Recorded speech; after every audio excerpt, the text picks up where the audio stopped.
Star Trek knows Section 31 is terrifying, and a brand new weapon proves it.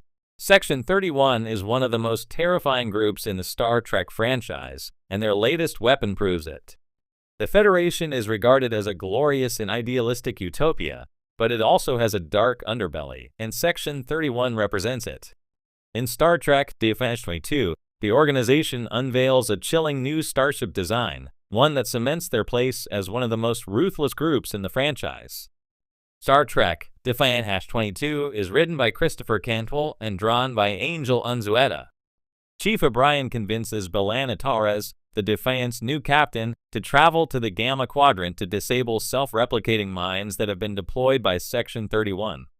As the Defiant begins taking out the mines, a massive Section 31 ship decloaks. Dr. Bashir identifies it as a Section 31 frigate, one that they do not want to mess with. The massive 4-nacelle ship, called the Marabou, hails the Defiant, threatening to destroy them if they keep up disabling the mines. Section 31, a clandestine Federation agency, usually allied with Starfleet, took Deep Space Nine's subversion of the franchise a step further. In the Star Trek universe, the United Federation of Planets are the good guys. They are usually depicted as having the moral high ground in many situations, and they enjoy a good reputation throughout the galaxy. Star Trek Deep Space Nine was already beautifully subverting these ideas when Section 31 debuted in the show's 6th season. Section 31, a clandestine Federation agency, usually allied with Starfleet, took Deep Space Nine's subversion of the franchise a step further. Section 31 did the dirty work to ensure the Federation stayed safe and secure.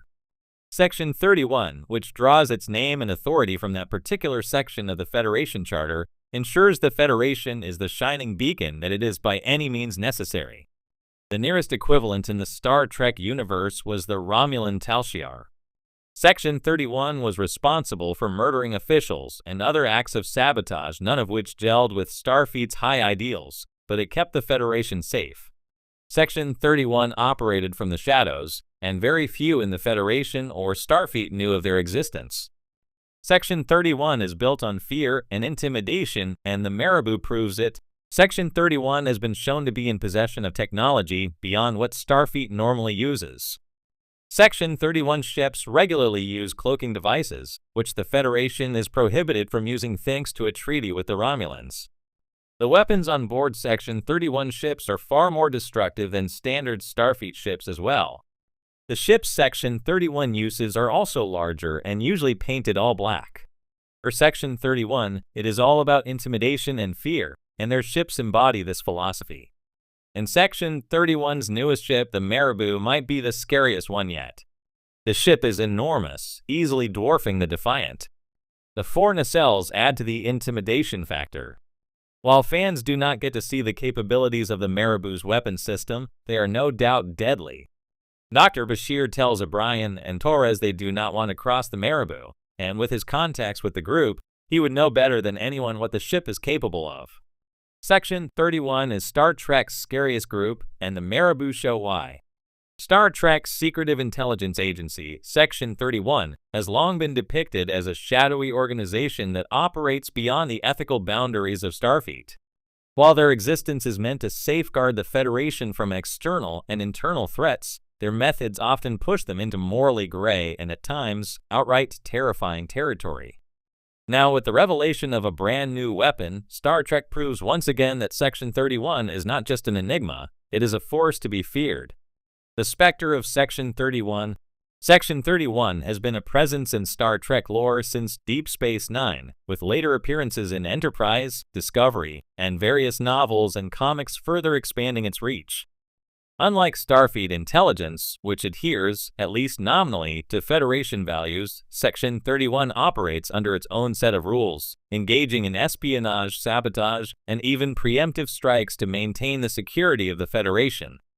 Their very existence contradicts the ideals of transparency and diplomacy that the United Federation of Planets claims to uphold, making them one of the most controversial elements in Star Trek's universe.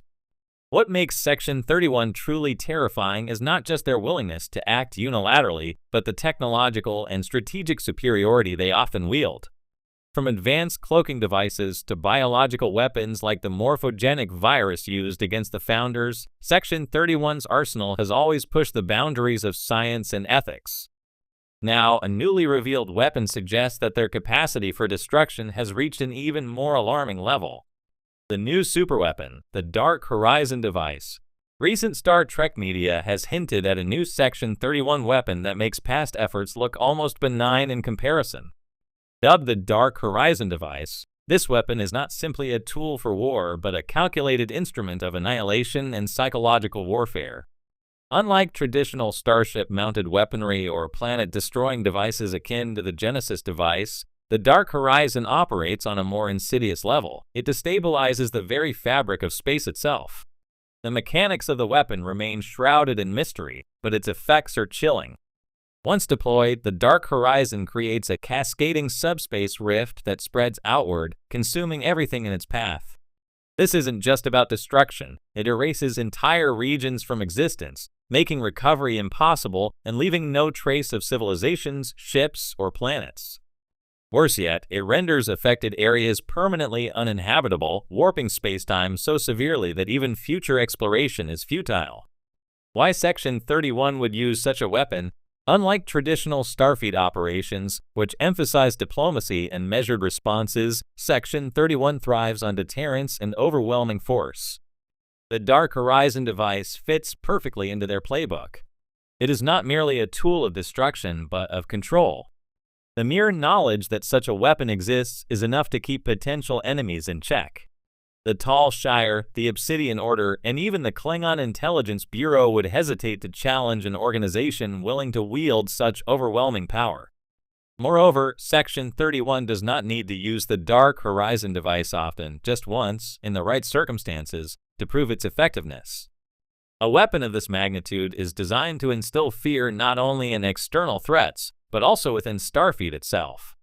It ensures that no admiral, no captain, and no Federation Council member can stand in Section 31's way. It is the ultimate trump card, a tool that rewrites the rules of engagement in a universe where survival is often determined by strength and deception. The ethical nightmare. Star Trek has always been at its best when exploring the tension between ideals and pragmatism. The introduction of the Dark Horizon device forces the Federation to confront the cost of its security. Is peace worth maintaining if it comes at the price of such overwhelming and unchecked power? Would Starfleet ever sanction its use in an existential crisis, or would the Federation crumble under the weight of its own moral failings? Even among Section 31's ranks, there are likely dissenters. Not every operative is comfortable with the idea of playing God on such a scale. This weapon could easily lead to a schism within the organization, pitting those who believe in extreme measures against those who still hold some loyalty to Federation ideals. What this means for Star Trek's future. If Star Trek continues down this path, the consequences of the Dark Horizon device could shape the next major conflict in the franchise. Could it become the catalyst for a civil war within the Federation? Could it lead to a scenario where the only way to preserve Starfleet's mission is to dismantle Section 31 entirely? Or, more terrifyingly, could it fall into the wrong hands, used by a rogue operative, an ambitious foreign power, or even an artificial intelligence that calculates its utility without moral hesitation? Section 31 has always embodied the darkest elements of Star Trek's vision of the future. With the Dark Horizon device, the franchise pushes the conversation even further, asking whether absolute power can ever be wielded responsibly. If history, both in the real world and within the Star Trek universe, has taught us,